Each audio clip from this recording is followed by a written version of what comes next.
A mí me gustaría empezar esta presentación. ¿Por qué el proceso alquímico? ¿Por qué es alquimia el proceso de conocimiento? Yo no sé qué tanto conocimiento tendrá el grupo del proceso alquímico, pero el proceso alquímico es un proceso muy antiguo, ha utilizado la humanidad desde el principio de los tiempos, no solo para convertir materiales crudos en oro. Simbólicamente eso está hablando que el proceso alquímico es la transformación de los aspectos nuestros que están todavía en conflicto consigo mismo internamente y que necesitan transformación para revelarnos y descubrir el oro interno. Y el oro significa la capacidad de transformación y de creatividad que tenemos todos los seres humanos. ¿Sí? Quien realmente rescata este proceso es Carlos Jung. Cuando se da cuenta con su trabajo, con sus clientes, que típicamente todos y todas entran dentro de un proceso que no se puede describir con el lenguaje cotidiano, ¿sí? Que no es solamente me sano, me curo, me transformo, sino que hay una parte del proceso de conocimiento interno, que es el proceso terapéutico, donde se dan unas series de transformaciones que hasta ahora no la habíamos tenido totalmente como clara y pensamos que el trabajo de conocimiento interno terapéutico es solamente el trabajo cuando tenemos conflictos. Cuando tengo problemas con mi marido, tengo problemas con mi mamá, tengo problemas con mi trabajo, etc. Eso es un aspecto muy superficial. Pero después que entramos a ese aspecto y que empezamos a ver la dinámica interna, hay un potencial ilimitado en cada uno de nosotros, no solamente para transformar las heridas y los traumas que recibimos todos, todas en nuestra infancia. Es decir, encarnar en forma implica que nos va a tocar en una familia que no sabemos cuáles son las condiciones, que va a tener tal o cual situación, que nos van a amar o no nos van a amar, que nos van a dar educación o no nos van a dar educación, que como mujeres y niñas vamos a ser suprimidas, molestadas, violadas y se nos van a dar pocas oportunidades. El proceso terapéutico es un proceso de regeneración, de cómo yo entro en compañía de alguien que me asiste para yo ver todos esos lugares donde no pude ver por mí misma. En ese proceso hay transformación y muchas estamos muy familiarizadas con ese proceso. Y es un aspecto de la alquimia, porque en ese proceso donde lloramos, pataleamos, nos desgarramos, enfrentamos, peleamos, gritamos, en ese contenedor que una terapeuta o una maestra espiritual crea para que nosotros podamos descender y entrar en esta transformación que necesita cierto nivel de hermetismo, cierto nivel de intimidad, cierto nivel de presencia, porque es muy íntimo y es sagrado. Es sagrado porque cuando entramos en contacto con los aspectos crudos y primarios de nuestra existencia, tocamos algo muy profundo que nos abre al místico espacio de nuestra esencia. ¿Sí?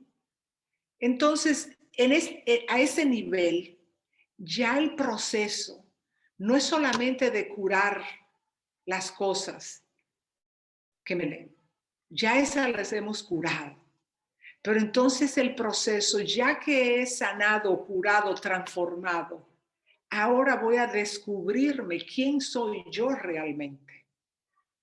¿Qué soy yo? ¿Qué es lo que me falta? ¿Qué es lo que necesito?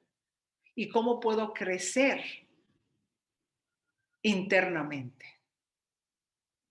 Este espacio y este proceso tiene varias facetas.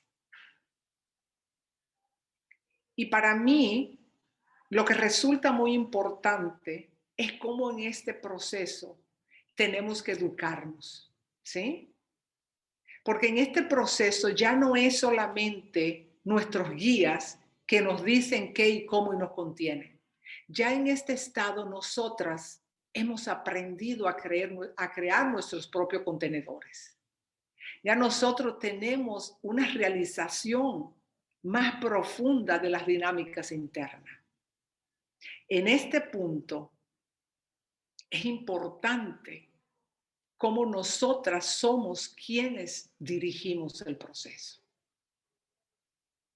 Este proceso no está contenido en una sesión de terapia o una sesión de satsang o una meditación. Es un proceso que es la vida misma. Entonces, hablando con Xiomara, estuvimos viendo dónde yo siento en mi trabajo terapéutico por más de 30 años, dedicado fundamentalmente al trabajo con mujeres, tanto en México como en Estados Unidos, como en República Dominicana, como en la India, como en Grecia, como en Bali, Indonesia, en todos estos diferentes lugares, me encuentro con un ingrediente que es común a todas nosotras. Y es el ingrediente de que somos mujeres, que de una forma u otra estamos unidas por la sangre.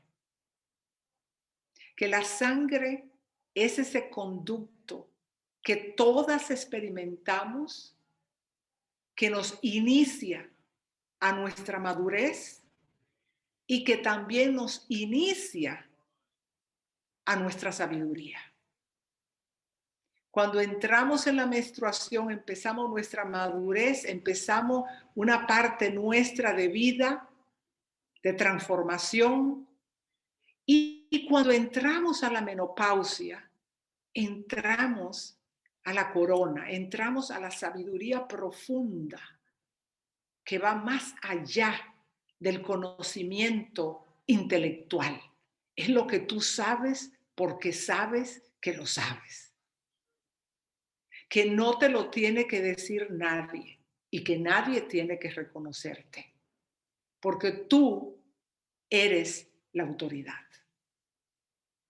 Tú encuentras en ti misma, en este proceso de conocimiento, que te inicias a algo que en la cultura nuestra no ha sido muy explorado, pero hemos tenido las abuelas y las bisabuelas de mujeres que a pesar de sus limitaciones académicas, fueron mujeres arraigadas a la tierra, sostenida por algo más que el poder o el dinero. Algo que le daba la autoridad para ser quienes ellas eran, independientemente de lo que dijeran los hombres o el sistema patriarcal. Entonces, ¿cuál es el proceso de nosotras como mujeres? Yo lo defino en una simple palabra.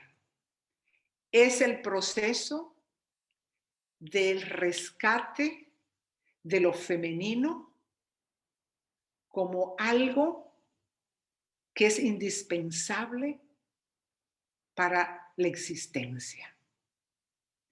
Y las sociedades nuestras lo han, diríamos, lacerado, suprimido, violado por muchos años, y que ha llegado ya este momento de la generación nuestra, donde hemos tenido la posibilidad de entrar en este camino en los hombros de nuestras tías, de nuestras abuelas y de todas las mujeres que vinieron antes que nosotras, para hacer esta apertura y esta revalorización de qué somos nosotras las mujeres. Yo no sé si ustedes estarán familiarizadas con una arqueóloga muy famosa, Marija Gambutas.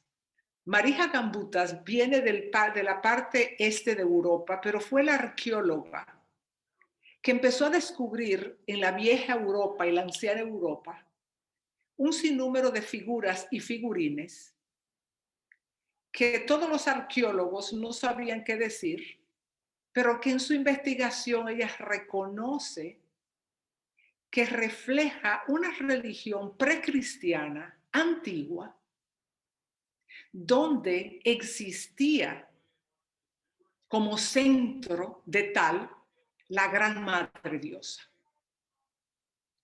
En ese descubrimiento y en esa investigación, una mujer sumamente académica, con una trayectoria impecable, produce una revuelta a nivel mundial, porque no es posible que hayan existido sociedades, no la voy a llamar ni siquiera matriarcales, sino sociedades donde el centro de la espiritualidad era la gran madre diosa, como tiene sentido, ya que lo femenino es lo que pare, es lo que da vida, ¿no?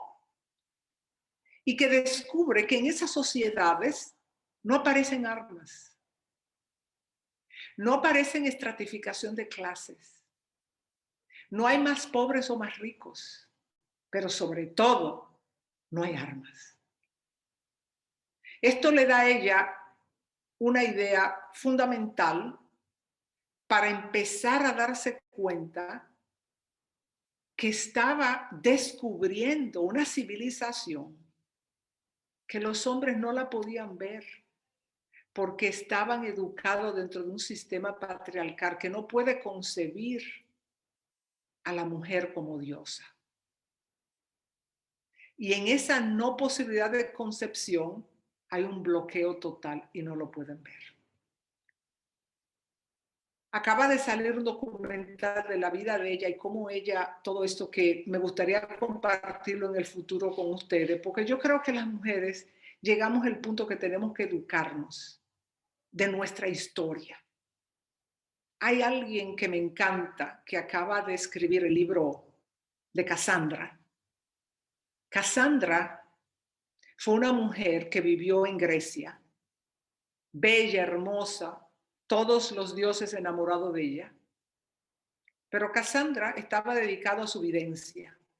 Y uno de los dioses le hizo una trampa para poseerla y ella se dio cuenta y lo refutó. Y la condena a Cassandra que ella va a poder ver el futuro, pero nadie le va a creer. ¿Qué sucede con Cassandra? Que Cassandra vio la guerra de Troya, nadie le creyó, ni su familia, ni nadie. Y Cassandra termina loca. Entonces, esta mujer moderna acaba de publicar un libro sobre Cassandra con la intención de que cambiemos el futuro de Cassandra. ¿Sí? Es decir, que empecemos a vernos con ese potencial de saber lo que sabemos y que nos escuchen. Y eso tiene que ver con nuestra capacidad de conocernos a nosotras mismas. Pero el dicho que ella dice es extraordinario, porque es cuando las mujeres cuentan la historia, ella cambia. Cuando las mujeres cuentan la historia cambia. Entonces, el podernos reunir como mujeres y embarcarnos en una investigación personal también implica cómo vamos nosotros a contar nuestras historias. Las historias de la madre, la historia de la abuela, la historia de los ancestros. ¿Cómo vamos a influenciar a las nuevas generaciones desde una perspectiva femenina aclamando por la restauración de la sacralidad femenina que empieza con nosotras mismas.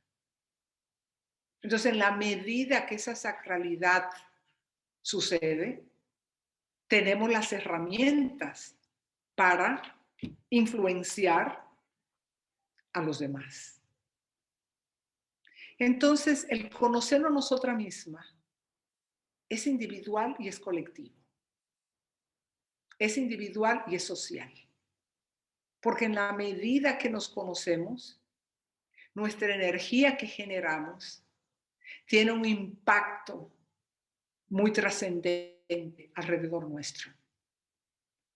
Parte de este proceso implica algo que es la fisura que yo he encontrado tanto en América Latina como en la India, como en cualquier otro país y en Estados Unidos, que es el conflicto entre la madre y la hija.